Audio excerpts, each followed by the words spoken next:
오늘도 꺼놓인 방문 일정 잊지 마세요. 네, 김 회장님. 1년 전만 해도 내가 이렇게 살 거라고는 상상도 못했습니다. 그때 나는 모든 것을 잃을 뻔했어요. 가족, 재산, 그리고 삶의 의미까지. 내 인생이 완전히 뒤바뀐 그날, 한번 들어보시겠어요? 모든 것이 변하기 시작한 그 순간, 저는 딸의 집 베란다에 서 있었습니다. 그리고 우연히 들은 대화가 내 세상을 무너뜨렸죠. 그날 밤, 저는 또 잠을 이루지 못하고 베란다에 나와 있었어요. 서울의 밤하늘은 언제나 그렇듯 별 하나 보이지 않았죠. 그때 거실에서 들려오는 딸 미란이와 사위의 대화가 내 귀에 들어왔습니다. 여보, 아버지 통장은 어떻게 할까요? 미란이의 목소리였어요. 순간 놀란 심장이 빠르게 뛰기 시작했습니다. 일단 우리 명의로 옮겨야지. 사위의 대답에 나는 귀를 의심했어요. 내 돈을 가져가겠다고? 그래도 좀 걸리는데 아버지가 알면 어쩌지? 걱정 마.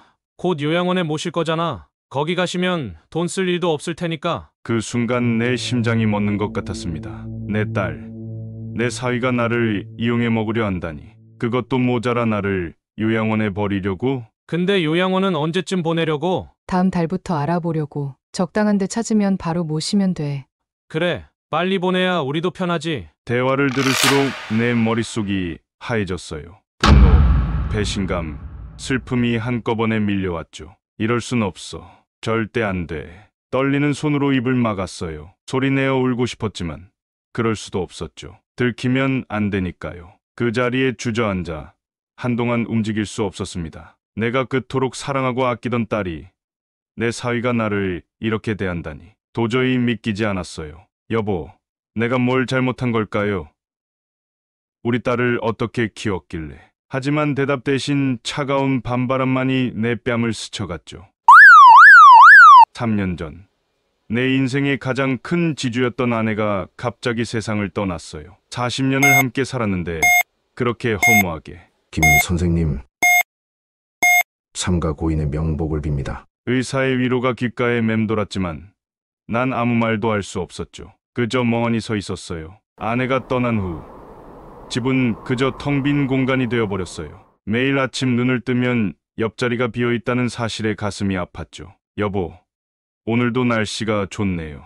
당신이 좋아하던 그 공원에 산책 갔다 올게요. 혼잣말처럼 중얼거리며 하루를 시작했지만 돌아오는 건 언제나 적막뿐이었어요. 그러던 어느 날, 오랜만에 준호와 미란이가 찾아왔어요. 처음엔 기뻤죠. 아이들이 나를 걱정해서 온 줄 알았으니까요. 아버지, 요즘 건강은 어떠세요? 그런데 집 관리는 잘하고 계신가요? 아버지, 은행 통장 관리는 잘하고 계시죠? 혹시 도움이 필요하면 말씀해 주세요. 처음엔 그저 걱정하는 말로 들렸어요. 하지만 점점 그 방문에 숨은 의도가 있다는 걸 느끼게 되었죠. 아버지, 어머니 보험금은 잘 받으셨어요? 그 돈으로 뭐 하실 계획 있으세요? 미란이의 그 말을 듣는 순간 내 마음에 찬물을 끼얹은 것 같았어요. 아내의 죽음을 슬퍼할 시간도 없이 걱정부터 하는 딸의 모습에 분노가 끓어올랐지만 아내를 잃고 나서는 화를 낼 힘도 없었어요. 그때부터였을까요? 내 마음이 자꾸 불편해지기 시작한 게, 자식들을 온전히 신뢰하기 어려워졌고 내 노후와 재산 문제를 어떻게 해결해야 할지 더욱 고민되기 시작했어요. 아, 여보, 당신이 있었다면 이런 고민 안 해도 될 텐데. 밤하늘의 별을 보며 한숨 짓는 날들이 계속되었습니다. 어느 날, 미란이가 갑자기 찾아왔어요. 평소와 다르게 음식도 잔뜩 싸가지고 온 모습에 저는 약간 의아했죠. 아버지, 제가 오늘 중요한 말씀 드리려고 왔어요. 미란이의 목소리에는 평소에 없던 다정함이 묻어 있었습니다. 아버지, 이제 혼자 계시기 힘드실 것 같아요. 우리 집으로 오세요. 제가 모실게요. 순간 제 마음이 따뜻해졌습니다. 하지만 그 따뜻함은 오래가지 않았죠. 그리고 아버지, 생활비나 병원비 걱정 안 하셔도 돼요. 제가 다 관리해 드릴게요. 통장만 맡겨주세요. 그 순간 제 마음에 의심이 들기 시작했습니다. 하지만 외롭고 힘들었던 터라 저는 결국 미란이의 제안을 받아들였습니다. 딸의 집으로 이사한 지 일주일, 한 달, 두 달. 시간이 지날수록 제 마음은 더욱 무거워졌습니다. 아버님, 제 서재에는 들어가지 마세요. 중요한 서류들이 있어서요. 사위 말투에 가시가 돋쳐 있었습니다. 마치 제가 그의 물건을 뒤질 거라고 생각하는 것 같았죠. 손주들도 마찬가지였어요. 할아버지, 내 방에서 나가세요. 방해돼서 공부 못해요. 손녀의 무례한 말에 제 마음은 갈기갈기 찢어졌습니다. 식사 시간도 늘 불편했습니다. 가족들은 각자의 일정에 맞춰 따로 식사를 하고 저는 혼자 밥을 먹는 일이 잦아졌어요. 어르신, 식사하세요. 가정부가 건네는 밥 한 그릇. 가족들은 이미 식사를 마치고 각자의 일상으로 돌아간 뒤였습니다. 점점 집안에서 제 존재감이 사라져가는 것 같았습니다. 결국 제가 찾은 곳은 베란다였어요. 그러다가 딸과 사위가 제 재산을 빼앗고 요양원으로 보내려 한다는 계획도 듣게 된 거죠. 이젠 더 이상 참을 수 없었습니다. 이게 정말 내가 원하던 삶인가? 평생 성실하게 살아온 대가가 이런 대우받는 것인가? 그날 새벽 나는 조용히 짐을 쌌습니다. 많지 않았어요. 옷 몇 벌과 소중한 물건들 뿐이었죠. 딸에게는 아무 말도 하지 않았습니다. 그저 쪽지 하나만 남겼어요. 택시를 타고 아들 준호의 집으로 향했습니다. 마음 한구석에선 불안함이 있었지만 그래도 아들이라면 하는 기대가 있었죠. 아버지, 갑자기 왜 오셨어요? 준호는 놀란 듯했지만 곧 반갑게 저를 맞이했습니다. 아들아, 잠시 너희 집에서 지내도 될까? 당연하죠. 근데 무슨 일 있으셨어요? 저는 자세한 이야기는 하지 않았습니다. 그저 딸 집에서 나왔다는 말만 했죠. 처음 며칠은 평화로웠습니다. 준호와 며느리는 저를 잘 대해주었고 손주들도 예쁘게 굴었죠. 하지만 그것도 잠시. 일주일이 지나자 준호가 조심스레 물었습니다. 아버지, 그동안 모아두신 돈은 어떻게 관리하고 계세요? 그냥 은행에 맡겨뒀지. 아니, 그러시면 안 되죠. 요즘은 투자를 해야 해요. 제가 좋은 상품 알아봐 드릴게요. 그 순간 저는 또다시 가슴이 철렁 내려앉는 걸 느꼈습니다. 준호의 눈빛에서 딸과 같은 욕심을 보았거든요. 괜찮다. 내가 알아서 할게. 아버지, 제가 도와드리겠다는데 왜 그러세요? 믿지 못하시는 거예요? 준호의 목소리가 높아졌습니다. 저는 그제서야 깨달았습니다. 아들도 결국은 제 재산에 관심이 있다는 것을. 그 후로 준호의 태도가 조금씩 변하기 시작했습니다. 매일 밤 투자 얘기를 꺼내고 제 통장 관리를 자신이 하겠다고 고집했죠. 아버지, 제가 관리하면 더 많은 돈을 벌 수 있어요. 저 믿으세요. 하지만 저는 이미 한 번의 배신을 경험했기에 쉽게 넘어가지 않았습니다. 한 달이 지나자 준호의 인내심이 한계에 다다른 듯했습니다. 아버지, 왜 저를 믿지 못하세요? 전 정말 아버지를 위해 하는 말인데. 그 순간 저는 깊은 한숨을 내쉬었습니다. 이제 정말로 혼자가 되었다는 걸 실감했습니다. 준호야, 내 마음은 알겠다. 하지만 내 돈은 내가 관리할 거야. 그날 밤 저는 또다시 잠 못 이루는 밤을 보냈습니다. 이제 어디로 가야 할지, 누구를 믿어야 할지 모든 게 불확실해졌습니다. 아들 집에 머문 지 2달째 되던 날 준호가 외식을 제안했습니다. 아버지, 오랜만에 다 같이 식사나 해요. 그날은 제 인생에서 가장 고통스러운 순간 중 하나가 되고 말았습니다. 식사가 시작되고 얼마 지나지 않아 준호의 아들인 민수가 갑자기 말을 꺼냈습니다. 할아버지, 저 미국 유학 가고 싶어요. 저는 놀랐지만 손주의 꿈을 응원해주고 싶었습니다. 그래, 열심히 공부해서 꼭 가면 좋겠구나. 그 순간 준호가 끼어들었습니다. 아버지, 사실 민수가 이미 미국 대학에 합격했어요. 근데 학비가... 준호의 말꼬리가 그려졌습니다. 저는 이미 그가 무슨 말을 하려는지 알아차렸죠. 얼마나 드니? 4년에 5억 정도요. 아버지, 혹시... 순간 제 귀를 의심했습니다. 5억이라고? 잠깐. 너희들 지금 뭐 하는 거야? 준호가 당황한 듯 말했어요. 아버지, 민수 미래를 위해서잖아요. 아버지 재산으로 충분히... 뭐? 내 재산이라고? 너희들 눈에는 내가 돈으로만 보이는 거냐? 아버님, 애들 교육을 위해서라면. 애들 교육? 너희들은 내 교육은 생각해봤어. 평생 고생해서 모은 돈을 이렇게 당연하게 요구하게 교육시켰나? 할아버지, 제발요. 제 꿈이에요. 꿈. 내 꿈을 위해 할아버지 인생을 담보로 잡으라고? 이 철없는 녀석아. 너희들 다 내 돈만 노리는 하이에나 같은 놈들이구나. 자식놈들도 모자라 이제 손주놈까지. 하이에나요? 아버지야말로 수십 년 동안 돈만 움켜쥐고 사신수전노 아니세요? 아버지, 그렇게 돈이 좋으면 관 속에 가지고 들어가세요. 이 못된 놈아. 내가 너희들 때문에 평생을 아끼며 살았다. 레스토랑이 조용해졌습니다. 모든 시선이 우리 테이블로 쏠렸죠. 이제 끝이다. 너희들 모두에게. 내 인생에서 너희 같은 파리들은 모두 쫓아낼 거야. 자리에서 벌떡 일어났습니다. 준호가 제 팔을 잡으려 했지만 세게 뿌리쳤어요. 손대. 이제 너희에겐 아버지, 할아버지도 없다. 돈이나 열심히 벌어. 이 악랄한 놈들아. 레스토랑을 나오면서 뒤에서 들리는 준호의 외침을 무시했습니다. 그날 밤 레스토랑을 나와 한참을 걸었습니다. 머릿속은 복잡했고 가슴은 무거웠죠. 하지만 한 가지는 분명해졌어요. 더 이상 이렇게 살 수 없다는 것. 이제 결단을 내려야 해. 여기서 벗어나야 해. 떨리는 다리로 일어섰습니다. 이제 저는 새로운 계획을 세워야 했습니다. 일주일 동안 몰래 부동산을 돌아다녔어요. 아들 몰래 작은 원룸을 계약했죠. 보증금은 제가 몰래 빼둔 통장에서 냈습니다. 여기서 새 출발을 해야겠어. 짐을 옮기는 건 쉬웠어요. 어차피 가진 게 많지 않았으니까요. 독립을 결심하고 나니 또 다른 걱정이 생겼습니다. 자식들이 제 재산을 가로챌까봐 두려웠거든요. 그래서 찾아간 곳이 변호사 사무실이었습니다. 김 변호사, 마 좀 도와줄 수 있나?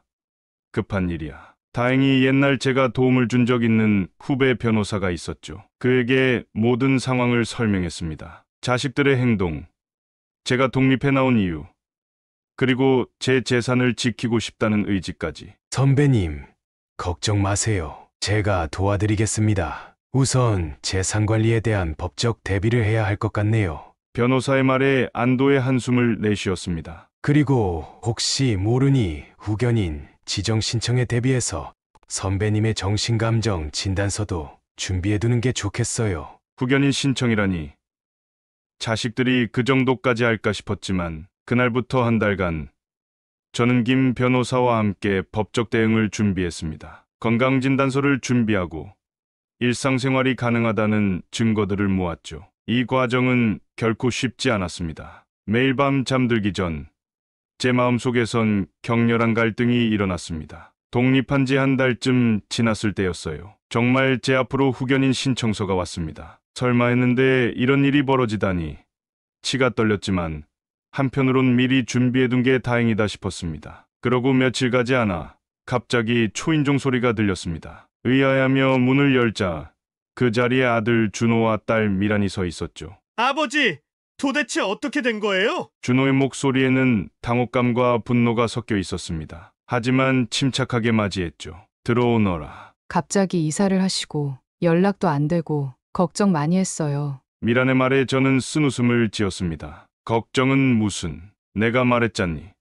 혼자 살겠다고. 하지만 아버지, 갑자기 이러시면 어떡해요? 우리가 얼마나 놀랐는지 아세요? 준호의 말에 제 마음에 분노가 일었지만 평정을 유지했습니다. 너희들, 내가 왜 이렇게 됐는지 정말 모르겠니? 둘 다 대답을 못하고 고개를 숙였습니다. 잠시 침묵이 흘렀죠. 너희가 내 후견인 지정을 신청한 걸 알고 있다. 순간 준호와 미란의 얼굴이 창백해졌습니다. 서로를 쳐다보며 당황한 기색이 역력했죠. 아버지, 그게 무슨... 준호가 당황한 듯 말을 더듬었습니다. 아버지, 우리는 그저 아버지를 보호하려고. 보호가 아니라 통제하려 한 거지. 내 의지와 상관없이 말이야. 내 목소리는 차갑고 단호했습니다. 그리고 나는 이미 법적 대응을 준비하고 있어. 아버지! 변호사와 상담했고 내가 온전한 정신 능력을 가지고 있다는 증거도 모았지. 의사소견서도 있어. 순간 준호의 얼굴이 붉어졌습니다. 그의 눈에서 분노가 폭발했어요. 아버지! 우리더러 돈만 바라는 속물이라고 하시는 겁니까? 그동안 아버지 돌본 게 우리 아닙니까? 그래요. 우리가 얼마나 고생했는데 아버지는 우리 마음도 모르시면서. 저도 참을 수 없어 일어섰습니다. 고생? 날 요양원에 보내려던 게 고생이냐? 내 돈 빼앗으려던 게 효도냐? 뭐요? 아버지, 그건 오해예요. 오해. 내가 다 들었다. 너희들이 내 뒤에서 한 얘기 모두. 준호가 갑자기 탁자를 내리쳤습니다. 꽃병이 넘어져 물이 쏟아졌어요. 아버지! 당신이 그렇게 의심만 하니까 우리가 이러는 거예요. 우리 믿어주셨다면 이런 일 없었을 거라고요. 믿어. 너희 같은 것들을 어떻게 믿어? 내 돈 노리는 파렴치한 놈들. 아버지, 그렇게 말씀하시면 우리도 할 말 있어요. 아버지는 우리 어릴 때부터 돈밖에 모르셨잖아요. 사랑은커녕 관심도 안 주시고. 뭐라고? 너희를 위해 평생 일만 했는데 그게 부모 노릇 못한 거냐? 준호가 갑자기 저를 향해 달려들었습니다. 그의 눈에는 광기마저 서려 있었어요. 아버지, 우리도 이제 더는 못 참겠어요. 당신 고집 때문에 우리 가족이 이렇게 된 거라고요. 당신은 이미 우리 부모가 아니에요. 우리 인생 망치는 짐일 뿐이라고요. 당장 나가. 이 집에서 꺼져. 2번 다시 내 앞에 나타나지 마라. 제가 준호를 밀치며 고함쳤습니다. 좋아요. 우리도 이제 지긋지긋해요. 당신 같은 아버지 이제 없는 셈 칠 거예요. 준호가 미란의 팔을 잡아 끌며 문을 향해 걸어갔습니다. 그래, 가라. 다시는 오지 마라. 너희 같은 자식 둔 적 없어.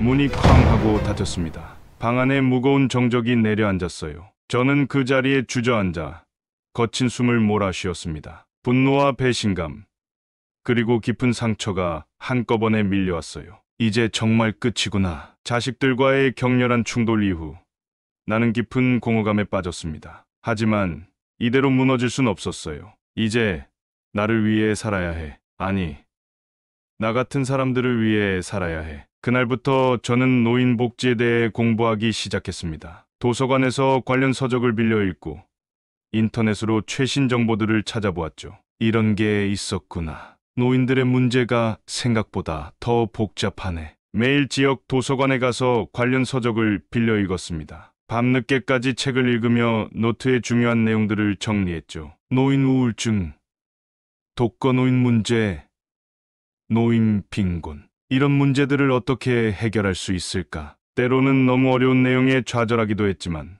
포기하지 않았습니다. 한 달이 지나고 저는 노인 복지 전문가들을 만나기 시작했습니다. 사회복지학과 교수, 현직 노인 복지시설 운영자 등 다양한 분들과 상담을 했죠. 김 선생님, 재단 설립 의지는 정말 훌륭합니다. 하지만 현실적인 어려움도 많을 거예요. 한 전문가의 말씀에 저는 고개를 끄덕였습니다. 네, 알고 있습니다. 그래도 해보고 싶습니다. 제가 겪은 아픔을 다른 노인들은 겪지 않았으면 해서요. 이런 과정을 거치며 재단의 구체적인 방향을 잡아갔습니다. 때로는 좌절감에 빠지기도 했습니다. 하지만 그럴 때마다 제가 왜 이 일을 시작했는지 되새겼습니다. 포기하면 안 돼. 이건 나 혼자만의 일이 아니야. 이제 시작이야. 많은 노인들에게 도움이 되는 재단으로 만들어야지. 재단 설립 후 한 달쯤 지났을 때였습니다. 저는 다시 한번 김 변호사를 찾아갔어요. 김 변호사,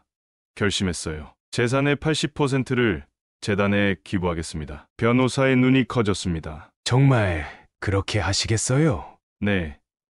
이게 제가 할 수 있는 가장 의미 있는 일이라고 생각합니다. 하지만 선배님, 그렇게 하시면 나중에 후회하실 수도 있어요. 자식분들과의 관계도 더 나빠질 수 있고.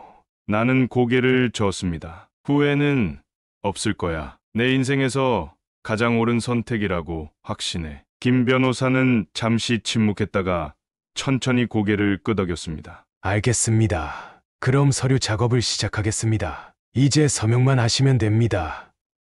김 선생님. 펜을 들고 서류 앞에 앉았습니다. 잠시 망설임이 들었지만 곧 마음을 다잡았죠. 깊은 숨을 내쉬고 서류에 서명했습니다. 이제 됐습니다. 김 선생님. 서명을 마치고 나니 이상하리만치 마음이 평온해졌습니다. 마치 큰 짐을 내려놓은 것 같았어요. 이제 진정한 시작이군요. 김 변호사와 악수를 나누며 말했습니다. 사무실을 나서는 순간 새로운 인생이 시작되는 것 같았습니다. 이제 제 인생은 온전히 저만의 것이 아닌 많은 노인들과 함께 나누는 것이 되었으니까요. 그렇게 집으로 돌아오는 길, 휴대폰이 울렸습니다. 준호였습니다. 아버지 정말 그렇게 하신 거예요? 재산을 다... 저는 깊은 숨을 내쉬었습니다. 이제 마지막 결단을 내려야 할 시간이 온 것 같았습니다. 그렇게 말없이 전화를 끊고는 휴대폰을 내려다봤습니다. 오랫동안 사용해온 번호였죠. 그리고 천천히 SIM 카드를 빼냈습니다. 그리고 새 번호에 유심칩을 넣었죠. 이제 정말 끝이구나. 집에 도착해 우편함을 열어보니 미란이에게서 온 편지가 있었습니다. 봉투를 한참 바라보다가 천천히 손을 뻗었죠. 하지만 저는 그것을 뜯어보지 않고 그대로 쓰레기통에 버렸습니다. 가슴이 아팠지만 동시에 홀가분했습니다. 이제 제 인생은 온전히 저희 것이 되었으니까요. 여보, 잘한 걸까요? 하늘을 올려다보며 중얼거렸습니다. 그 순간 따스한 햇살이 제 얼굴을 비추었고 저는 그것이 아내의 대답이라고 믿기로 했습니다. 여기까지 김철수 할아버지의 사연이었습니다. 여러분은 어떻게 들으셨나요? 한 노인의 가슴 아픈 가족 갈등과 그 속에서 새로운 삶의 의미를 찾아가는 여정을 통해 우리 사회의 노인 문제와 세대 간 갈등에 대해 깊이 생각해 보게 되었습니다. 이 사연은 우리에게 가족 관계의 소중함과 동시에 그 관계를 올바르게 유지하는 것이 얼마나 어려운 일인지를 다시 한번 일깨워 줍니다.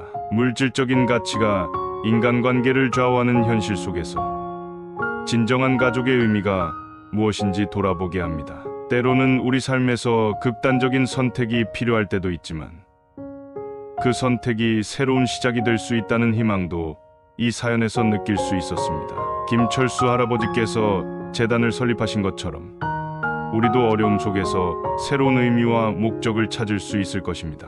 구독과 좋아요, 알림 설정하시면 올라오는 사연을 빠르게 받아보실 수 있습니다. 그럼 다음 사연으로 찾아뵙겠습니다. 고맙습니다.